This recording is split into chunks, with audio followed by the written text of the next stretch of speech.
Hi, this is Reinhard from EverydaySystems.com. It's been a while since my last segment, and I apologize about that. But I actually have a great excuse. Great not only in that it satisfactorily explains my mysterious absence, but also great because it's just great. I'm thrilled and amazed that it actually happened. Out of the blue, I got a book deal for the No-S Diet from a real publisher with an advance and everything. So I had to take advantage of this opportunity and devote every spare second to getting the manuscript done, including the time I normally would have used for this podcast. I'll talk a little bit more about the book next week. For now, I'm sick to death of the subject. I just wanted to let those of you who are wondering know what happened. Unfortunately, or rather very fortunately, I've got another great excuse to avoid podcasting coming up in the next few weeks. Even greater. My wife and I are expecting our second child. So realistically, it's probably going to be a while till I can bump it up to once a week again. But once a month, at least, I should be able to manage. I promise I won't give up altogether. Persistence and consistency are things I'm constantly preaching with Everyday Systems, so I'll try to practice them in my capacity as a podcaster as well. Today I'm going to revisit the No-S Diet, or one aspect of the No-S Diet, the most contentious part, which I think is also the most important part. You'll remember the No-S Diet has 3 rules. No snacks, no sweets, no seconds. And one exception, but I'm not going to get into that today. The no sweets and no seconds, no one has a problem with, at least on a conceptual level. Maybe you have trouble actually refraining from sweets and seconds, but you know intellectually that you should.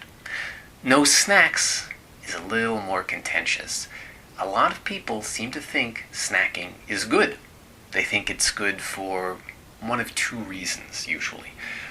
Because it makes them less hungry, and that's both a good in itself, and they think presumably they'll eat less the next meal because they're less hungry to compensate.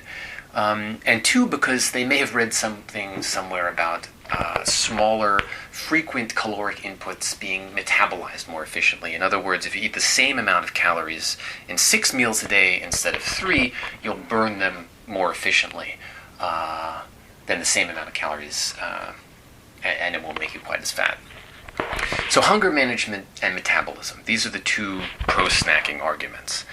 The second one, the metabolism argument, may actually be true to some small degree. But the first one is so false that the second one doesn't even matter. Snacking does not manage hunger effectively. We do not eat any less at meals if we've been eating between meals. We don't, outside of a lab, compensate for snack calories at mealtime at all. Snacks are just extra calories. By snacking, we just eat more. And no matter how efficient your metabolism, you aren't going to turn those extra calories into negative calories. They'll add up and make you fat. We can quantify this. According to data from the continuing surveys of food intake by individuals conducted by the U.S. Department of Agriculture, 90% of our increased calorie consumption since 1977 has come from increased between-meal eating. Snacking. Calories consumed at meals have stayed about the same. If this statistic is accurate, snacking is not only the biggest problem in terms of dietary excess, it's almost the entire problem. 90%. You've heard of the 80% solution. Well, here's a 90% solution to the problem of obesity, at least on the consumption end. 2 words, no snacks. In fact, you don't even have to go that far. No snacks except on S days. Remember that No-S Diet exception will probably be enough to bring you back to 1970s levels of consumption. I'm getting this data from a 2003 study by David Cutler at Harvard University. It's called Why Have Americans Become More Obese? I'll post a link to it on the website. The other interesting thing he points out is that it's not the size of the snacks that have increased, but their frequency, the very grazing that diet gurus love to praise. Cutler writes, the average number of snacks increased by 60% over this period, thus more snacks per day rather than more calories per snack, accounting for the majority of the increase in the calories from snacks. So while it might be tempting for some to keep our current high frequency of snacking, while focusing on making those high frequency snacks smaller or healthier as a way to reduce total snack calories, there's no historical precedent for such behavior. We didn't get fat because we ate bigger or less healthy snacks.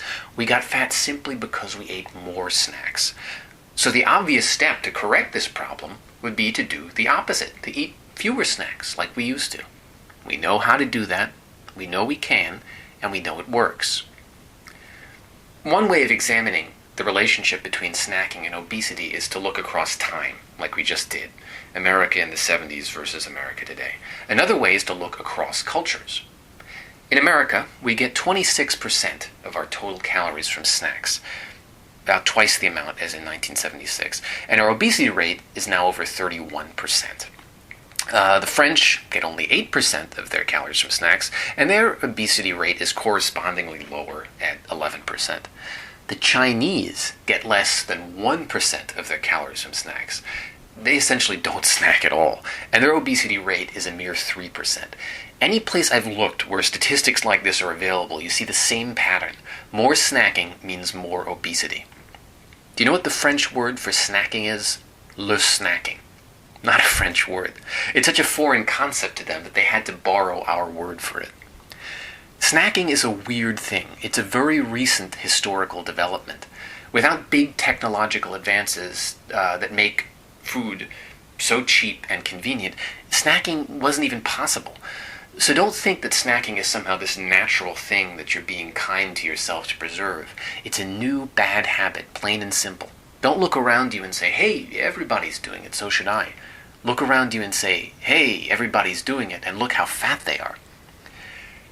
If snacking is this big a problem, why does it get so little play in the media and popular literature?